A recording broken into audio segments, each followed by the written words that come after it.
puisque c'est ton métier, misérable poète, même en ces temps d'orage où la bouche est muette, tandis que le bras parle et que la fiction disparaît comme un songe au bruit de l'action, puisque c'est ton métier de faire de ton âme une prostituée, et que joie ou douleur, tout demande sans cesse à sortir de ton cœur. Que du moins l'histrion couvert d'un masque infâme n'aille pas dégradante à penser avec lui sur d'ignobles tréteaux, la mettre au pilori. Que nul plan, nul détour, nulle voie ne l'ombrage, abandonne au vieillard sans force et sans courage ce travail d'araignée et tous ces fils honteux dont s'entoure en tremblant l'orgueil qui craint les yeux. Point d'autel, de trépied, point d'arrière aux profanes, que ta muse brisant le luth des courtisanes fasse vibrer sans peur l'air de la liberté, qu'elle marche pieds nus comme la vérité. Ô Machiavel, tes pas retentissent encore dans les sentiers déserts de San Cassignano, là sous des cieux ardents dont l'air sèche et dévore, tu cultivais en vain un sol maigre et sans eau. Ta main, lasse le soir d'avoir creusé la terre, frappait ton pas le front dans le calme des nuits. Là tu fus sans espoir, sans proche, sans ami. La vile oisiveté, fille de la misère, à ton ombre en tout lieu se traînait lentement, et buvait dans ton cœur les flots purs de ton sang. Qui suis-je? Écrivais-tu. Qu'on me donne une pierre, une roche à rouler, c'est la paix des tombeaux que je fuis, et je tends des bras lasses du repos. C'est ainsi, Machiavel, qu'avec toi je m'écris, ô médiocrité, celui pour tout bien t'apporte à ce tripot dégoûtant de la vie, et bien poltron au jeu, s'il ne dit tout ou rien.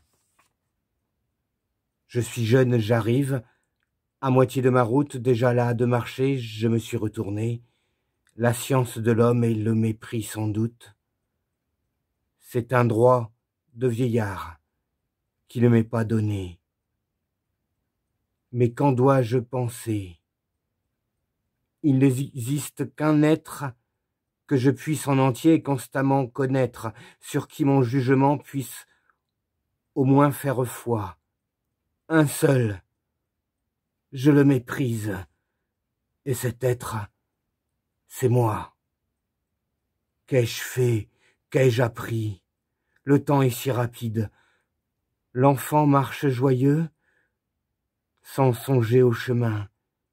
Il le croit infini, n'en voyant pas la fin. Tout à coup, il rencontre une source limpide, il s'arrête, il se penche, il y voit un vieillard. Que me dirai-je alors? Quand j'aurai fait mes peines, quand on m'entendra dire « Hélas, il est trop tard ».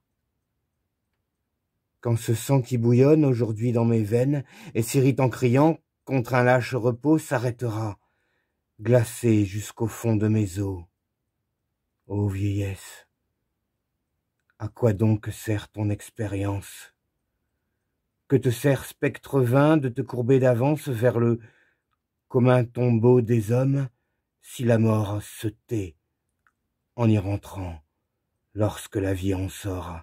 N'existe-t-il donc pas à cette loterie un joueur par le sort assez bien abattu pour que, me rencontrant sur le seuil de la vie, il me dit en sortant « N'entrez pas, j'ai perdu ». Grèce, ô mère des arts, terre d'idolâtrie, de mes vœux insensés, éternelle patrie, j'étais né pour ces temps où les fleurs de ton front couronnaient dans les mers l'azur de l'Hellespont. Je suis un citoyen de tes siècles antiques, mon âme avec l'abeille erre sous tes portiques. La langue de ton peuple, ô Grèce, peut mourir. Nous pouvons oublier le nom de tes montagnes. Mais qu'en fouillant le sein de tes blondes campagnes, nos regards tout à coup viennent à découvrir quelques dieux de tes bois, quelques Vénus perdues, La langue que parlait le cœur de Phidia sera toujours vivante et toujours entendue. Les marbres l'ont apprise, elles ne l'oublieront pas.